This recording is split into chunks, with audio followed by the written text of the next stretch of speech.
World Bank studies indicate that 10% increase in penetration of broadband leads to about 1.338% increase in the GDP. I don't want to hazard a guess as to how it will impact in the Indian scenario. It will have variations across regions, across countries, etc. But I can see 2-3 things happening.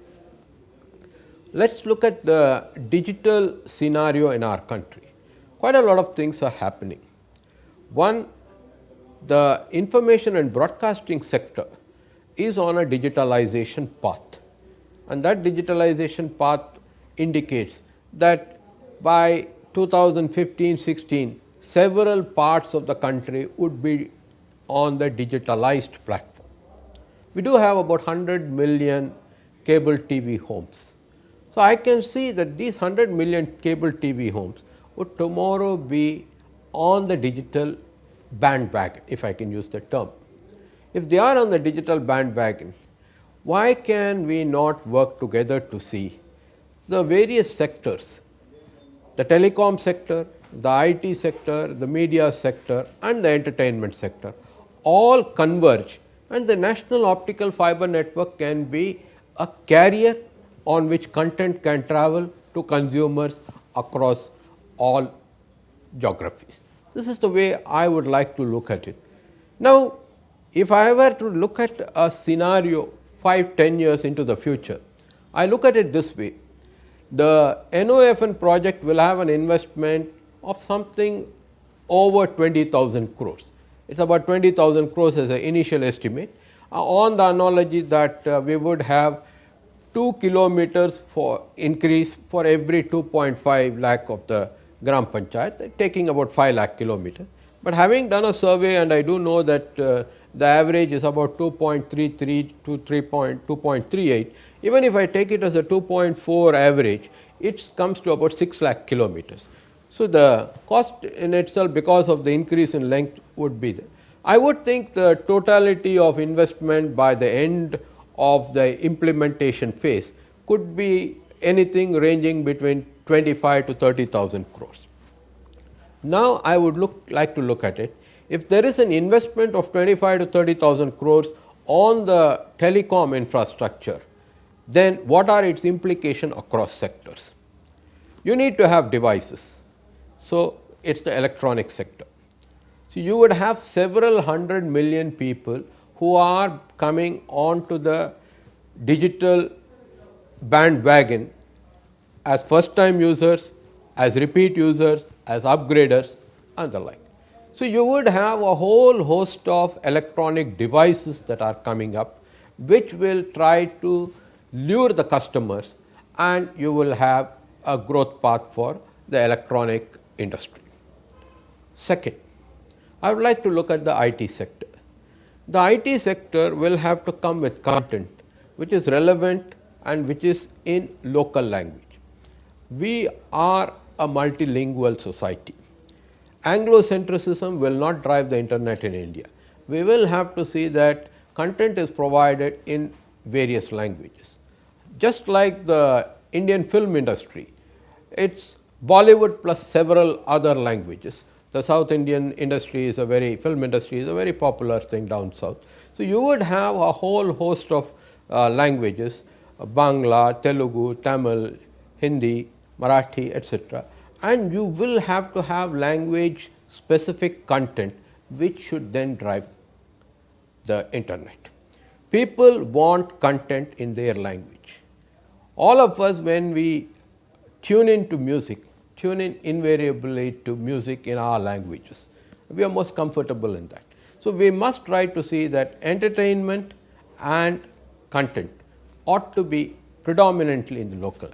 Inevitably, English will be used for scanning out for information across the globe. But if we have to get first time users who are not familiar with the usage of the English language, we need to see that the language does not act as a digital divide. We should build the digital bridge, and for that content is necessary. Content in local language alone will bridge the digital divide, and I think that is a huge opportunity for the IT industry. Our IT industry looks outward to service the world. I think it is about time for the IT industry to look inward to see the depth that the Indian population of about 1.2 billion offers and offer relevant content in various formats. I would tend to think that if it is in the text-based format, it's utterly boring. We need to use a whole host of medium. Animation and gaming is a wonderful medium to get your message across. Videos are an important thing. I would think audio is also a very good medium. So we need to have combination of medium to see that the relevant content in the most nutritive manner is actually provided to the consumers. This to me is the IT sector's challenge. The third which I would like to look at is the telecom sector.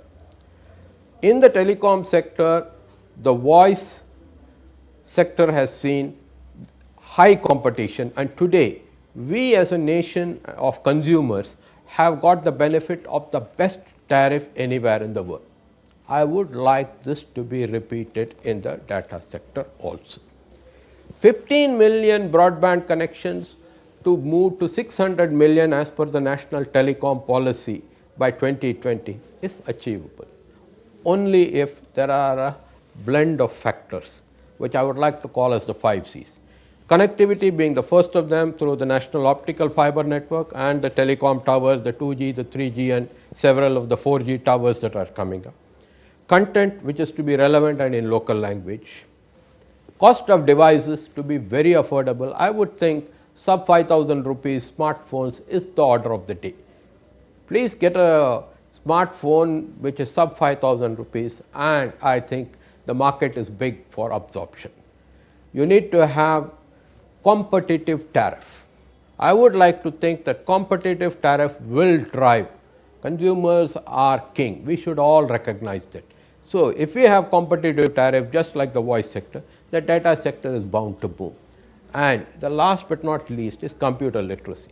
I would like to think of this, that the digital era offers an opportunity for people to levitate out of what was classically defined as illiteracy, or the literacy paradigm being one who could read or write.